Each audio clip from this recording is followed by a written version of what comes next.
Hi, how's it going? Today I'm gonna talk a little bit about the blind spots that foreign musicians usually have when they are playing Brazilian music.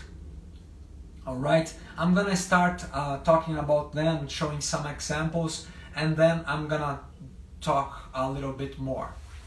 So, for example, the most common blind spot we find in Brazilian music, it's about the melodic language of each style. People usually think that they just have to pick a Brazilian song and improvise like a jazz player. But in the different Brazilian styles, we have different concepts of how to play the melody. So, for example, if I'm playing a Bossa Nova, let me pick one sequence.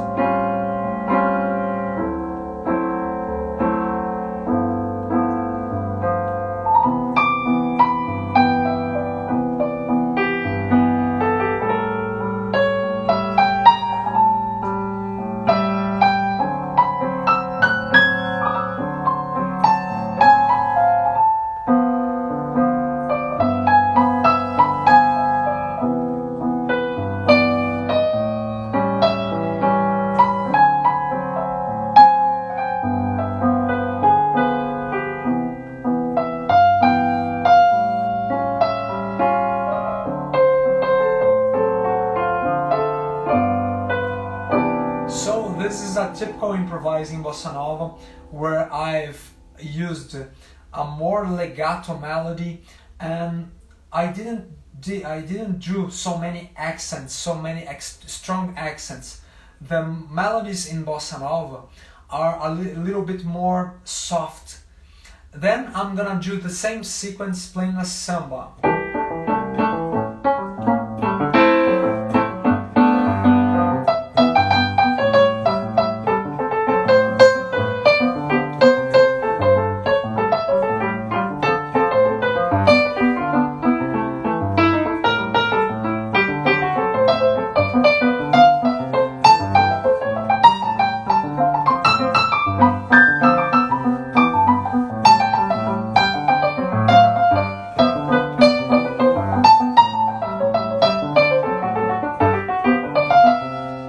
So this is a typical melody in samba where I used more syncopations. The melody is not more legato as bossa nova, and I have strong contrast in the accents of the melody. So note that you hear more contrast in this. And besides that, we have some more concepts of the notes we stopped in the melodies of samba and the melodies of bossa nova. Alright, so this is a thing that musicians, foreign musicians, often doesn't pay attention. They just play jazz melodies, they play some cliches. I'm not talking everybody do this, but it's a thing that I would like you to be aware of this. Alright, let's talk a little bit about the harmonic blind spots that people have when playing Brazilian music. When you are studying piano, jazz piano especially, people studies that rootless chords. If you are not a jazz player, you can leap this part of the video. But if you play, for example, if you have an E minor 7, jazz players often will put the ninth and search for another notes. And in some Brazilian styles, this can cause a little bit of problems, because if you use the rootless voicings with the tensions, they will have some kind of shock with the melody. For example, the melodies of choro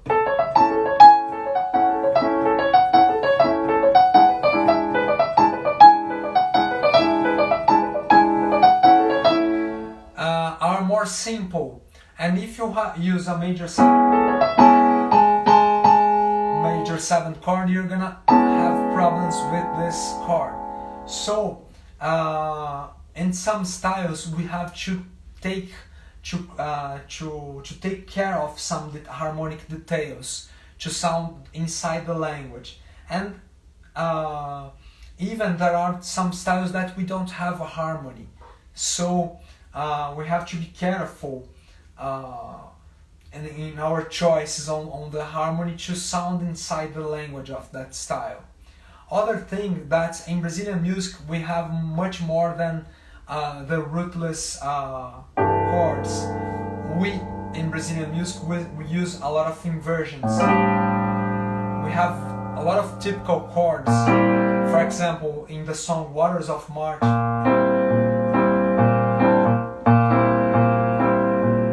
we have the first chord, it's C7 with B on bass, and some people plays a C7 chord, and you won't sound in the Brazilian language, alright?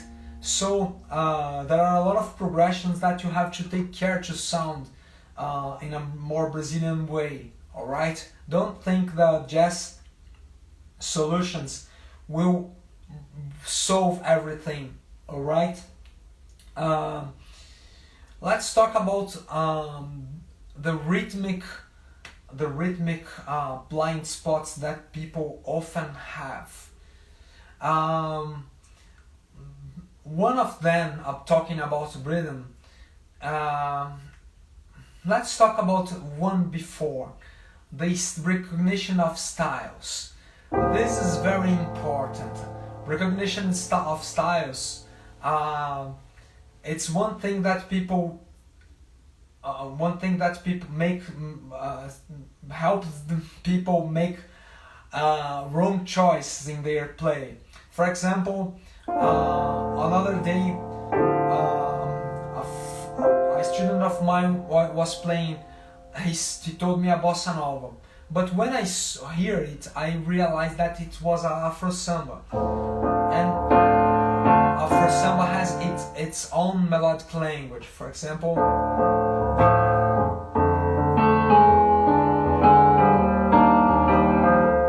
we can use the beat of bossa nova.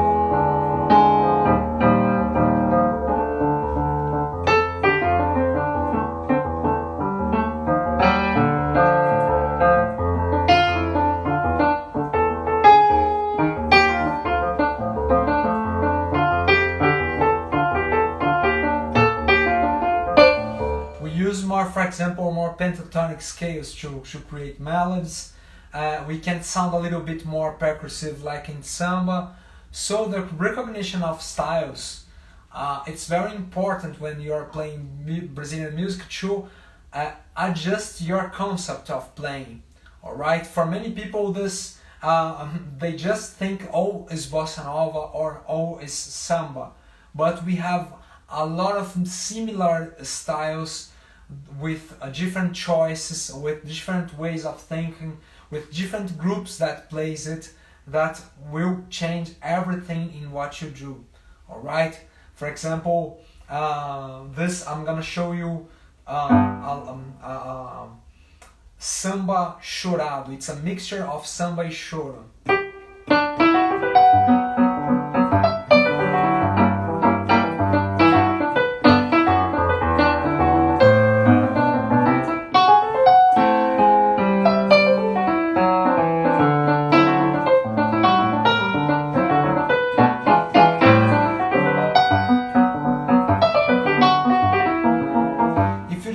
This style is a choro, you're gonna use a more simple concept of comping. If you just think it's a samba, sometimes you won't use the resources we have on the left hand of choro. So it's very important to develop the knowledge of the different styles. And if you don't know a style, if you have doubts, or even if you know the style, you can send me a question. What is this style, Luciano? What do you think this kind of music is? Then I'm gonna show you sometimes what style is, but sometimes the mixture of what styles it is. So when you understand this, you can do better choices and more authentic choices for your arrangement. All right. What else more?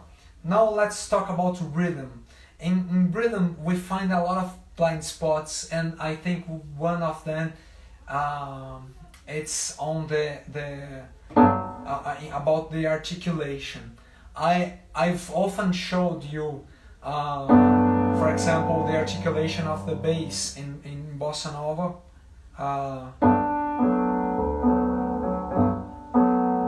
That's more linear.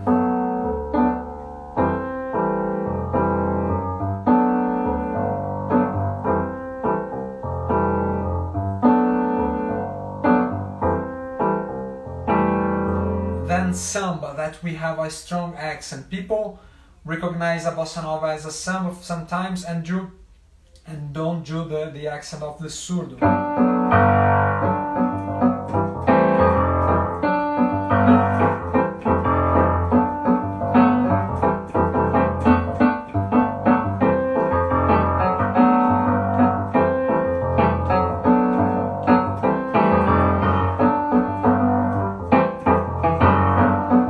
So this is just a detail, but you're gonna find some mistakes when playing the Northeast Brazilian styles also, that has subtle differences. They use sometimes the same clave, but they have different subtle details in the accent or some articulation of some notes. So this is a very important detail that people usually don't see, because they see it in a more general way, and no problem with that, all right? But if you know this, you can show a more a knowledge of that, of what you are playing. And other thing also that I would like to tell you, it's about articulation also.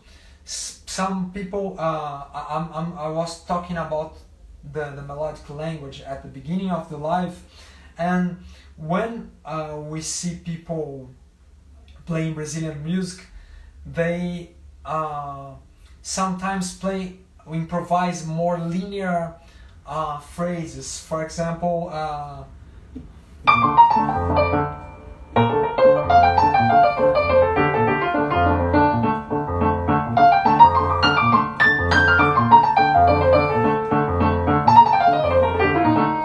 so you hear the phrase, but they don't have that feel of this style. I'm playing more scales here, but here the difference.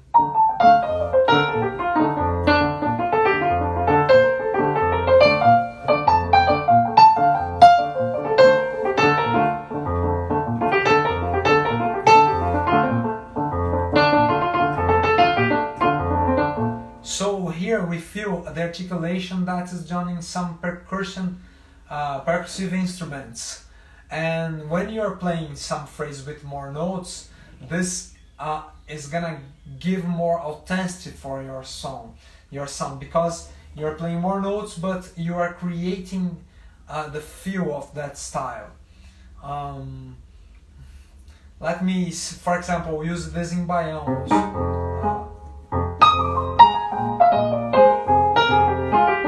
Note the difference if I do. The difference.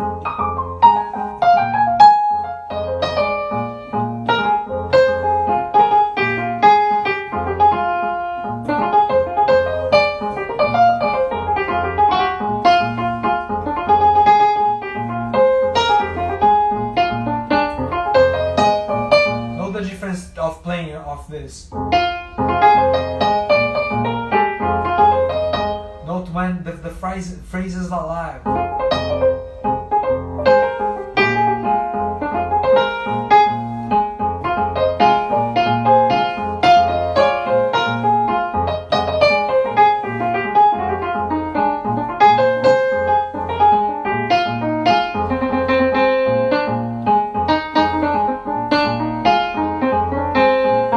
So the articulation of the notes makes the sound much more authentic, much more Brazilian. All right. There are a lot of blind spots, and it's interesting here in my experience here in internet. because I'm just searching ways to teach people the blind accents, because when I talk about them, people are not searching for the people just search for what they know that is important in their play. And the blind spots, it's one of the most problems, the major problems I have. I find people playing internet, and I don't know how to. I'm trying with this videos create awareness of these problems, but it's common that people don't click and don't search for these videos. So it's a very strong, difficult challenge to overcome in my class. So I hope I have helped you in creating more awareness of how Brazilian music works in the different aspects: melodic, harmonic, in terms of concept and accentuation and rhythm and style also. And if you have doubts, if you are just developing your arrangement, you can send me. I'm gonna help you in this process. I'm gonna show you the points, and we can talk about it. All right, I'm gonna help you in this process. So thanks for watching. I appreciate your audience. Thanks, Thiago, for watching me, and see you every day here talking about the Brazilian piano and how to play in an authentic way. Thanks, and see you. Bye bye.